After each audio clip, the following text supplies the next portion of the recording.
What do you think it'd be like to be the President of the United States? Enjoying the perks of power and the prestige that comes with being the leader of one of the most powerful countries in the world? Or perhaps dealing with the immense responsibility and pressure that comes with making critical decisions for an entire nation? Well, you will be surprised to know that it's a mix of both. Or we may say a lot more than that, but with some crazy perks as well. So, let's dive in and explore what it's really like being the President of the United States. First, we'll cover the power and responsibilities, and then we will look at the perks that the President enjoys. Also, we'll travel back in time and see how the role of the US President has evolved over the years. So don't skip the video at any point, or you will miss out on a lot of interesting details. Article 2 of the Constitution clearly outlines the responsibilities of the President. According to it, the President serves a term of 4 years, during which they hold the title of Commander-in-Chief of the United States Armed Forces. This role gives them the authority to make treaties and appoint officials in the federal government, all of which require approval from the Senate. Additionally, the President must report to Congress each year about the state of the nation and has the power to propose new laws or veto legislation that they do not agree with. This framework establishes a balance of power and highlights the importance of collaboration with other branches of government. Now, here's the thing. When the Founding Fathers established the U.S. presidency, they intentionally created a role that was different from the British monarchy. They designed it so that the president would need to be responsive to the people and accountable for their actions. This meant ensuring that the president's powers were balanced against those of Congress and the judiciary. In the Federalist Papers, Alexander Hamilton noted that the Constitution granted the executive branch only a bit more authority than what was given to the governor of New York. This careful design was meant to prevent any single branch of government from becoming too powerful, promoting a system where the president works in partnership with other branches. When George Washington became president in 1789, many people were unsure about what the job really meant. One big question was about where the president should live. There were no clear rules or traditions, so everything was new and uncertain. Washington had to make important choices that would help shape the future of the presidency and set a standard for those who would follow him. Should he live in a grand palace or opt for something simpler that reflected the values of a newly established republic? This uncertainty even sparked discussions about what title to use for the president. In one of the early debates, the Senate considered naming the president His Highness, the President of the United States of America, and the protector of their liberties, but ultimately rejected this idea. Here's a surprising fact. During the first century of American history, the presidency was relatively weak and less prominent, mirroring the limited role of the federal government at that time. For example, when Thomas Jefferson took office in 1801, there were only 130 federal government employees, and he aimed to reduce that number further. In an era dominated by influential figures like Daniel Webster and John C. Calhoun, Congress held prestige and power, making it a more desirable place for political glory compared to the presidency.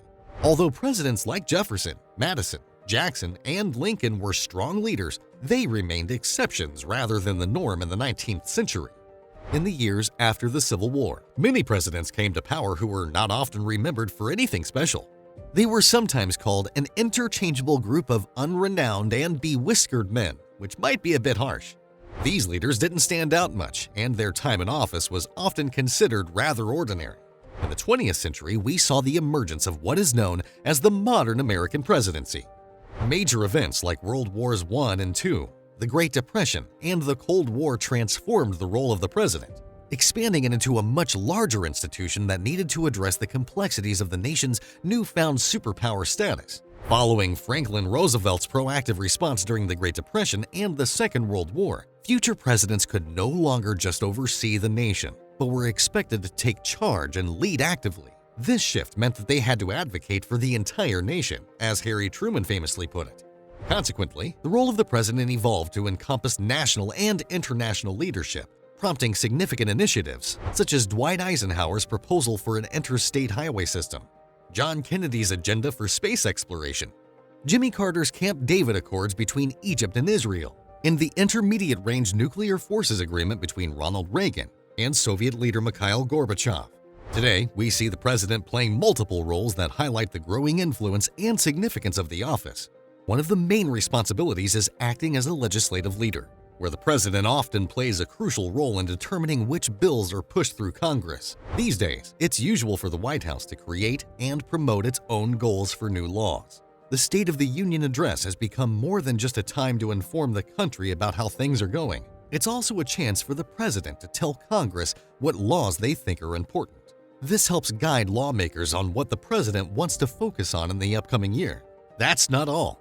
A major part of a president's legacy is linked to their effectiveness in Congress, with presidents like Franklin Roosevelt, who championed Social Security, Lyndon Johnson, known for his work on civil rights, Ronald Reagan, recognized for his tax reforms, and George W. Bush, who initiated the No Child Left Behind Act, each leaving their mark through major legislative accomplishments. Let's not forget that the President of the United States holds the title of Commander-in-Chief of the American Armed Forces, which comes with massive power. This role is clear when we look at the huge military budgets, the presence of troops in various countries, and the creation of agencies that gather intelligence. One of the most notable aspects of this power is the well-known briefcase that holds the codes for launching nuclear weapons, always ready in case of an emergency. However, this authority comes with its own set of issues. For example, while the public widely supported wars like World War II and the Persian Gulf War, the Korean War, and the Vietnam War led to significant arguments and protests. Both Congress and the public have become more critical and careful about how much power the president holds regarding foreign and military decisions. A big reason the presidency can be very powerful today is because the person in the White House is much more visible than in the past. Modern presidents travel more and connect with the American people more often to share their messages. They use what Theodore Roosevelt called the bully pulpit, which includes tools like radio, television, the internet, and social media to speak directly to the nation. Today, people expect the president to keep in touch regularly, to persuade them, and even to inspire them.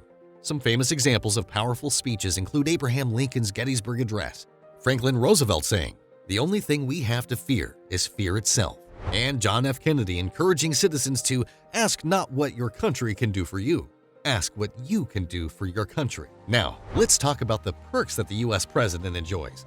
The White House, built in 1800, serves as a symbol of presidential power and prestige. With 132 rooms and 35 bathrooms, it features a movie screening room and a bowling alley, surrounded by 18 acres that include a swimming pool and sports courts. The extensive staff available includes valets, butlers, and an executive chef, ensuring that every need of the president and the first family is met, from meals to medical assistance. The chief usher oversees this household staff, while the executive chef manages sophisticated menu planning. Plus, the president has access to Blair House, a spacious guest house, and travel perks like Air Force One, a fully equipped Boeing 747 designed for presidential travel. Financially, the president earns a salary of $400,000, with additional funds for travel and entertainment, along with a pension and other benefits after leaving office. Ex-presidents also enjoy various retirement perks, including a generous annual pension and personal security. Overall, these privileges reflect the unique lifestyle that comes with the highest office in the United States. So, this is what the life of a U.S. president looks like. Things weren't always this way, but the evolution of the presidency has shaped it into a powerful and influential role. But one thing remains constant: the immense responsibility and pressure that comes with leading a nation. Yes, the perks may be exciting, but the decisions and actions taken by a president can have far-reaching consequences. If you enjoyed this video, give it a big thumbs up and don't forget to hit the subscribe button. Also, let us know in the comments if you want to see more videos on similar topics. You can also check out our previous videos. Goodbye until next time.